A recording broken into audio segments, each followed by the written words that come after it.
క్రీస్తునందున్న ప్రియులకు ప్రేమతో వందనాలు తెలియజేస్తున్నాను. నవంబర్ నెల 17వ తేదీ 2024. ఈరోజు దేవుడు మనకు చేస్తున్న వాగ్దానం ఏమిటనగా యెషయా గ్రంథము 51వ అధ్యాయము 12వ వచనం.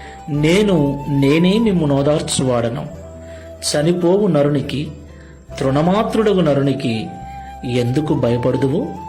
ఆమేన్. నా ప్రియమైన సహోదరి సహోదరులారా, ఈ లోకంలో జీవిస్తున్న మనము చేతగాని వారమని తెలిస్తే మనల్ని చూసి ఎగతాళి చేసేవారు, పిరికివారమని తెలిస్తే మనల్ని భయపెట్టేవారు, మన స్థితిగతులు ఏంటో తెలుసుకొని వాటికి అనుగుణంగా మనతో మాట్లాడాలా వద్దా అని ఆలోచించేటువంటి మనుషులు కూడా లేకపోలేదు. ఒక మాటలో చెప్పాలంటే ఈ లోకంలో మనల్ని అర్థం చేసుకొని మనల్ని ధైర్యపరిచి మనల్ని బలపరిచి మన స్థితిగతులను బట్టి ఓదార్చే వారి కంటే ఈ లోకంలో మనల్ని భయపెట్టేవారు, అవమానపరిచేవారు, ఇబ్బందిని కలిగించేవారే ఎక్కువ ఉన్నారు. నా ప్రియమైన సహోదరి సహోదరులారా, ఈ లోకంలో ఉన్న మనుషులు మనలాంటి వారే.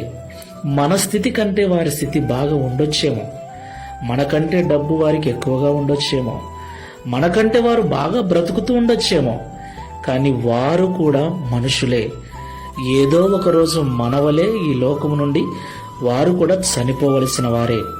అందుకే దేవుడు అంటున్నాడు, చనిపోవు నరునికి తృణమాత్రుడగు నరునికి ఎందుకు భయపడదు అని. దేవునికి మహిమ కలుగునుగాక. డబ్బు ఉన్నందువల్ల, ఆరోగ్యము ఉన్నందువల్ల ఈ లోకంలోనే శాశ్వతంగా ఉండలేరు. వారు కూడా ఒకరోజు అన్ని వదిలి వెళ్లాల్సిందే.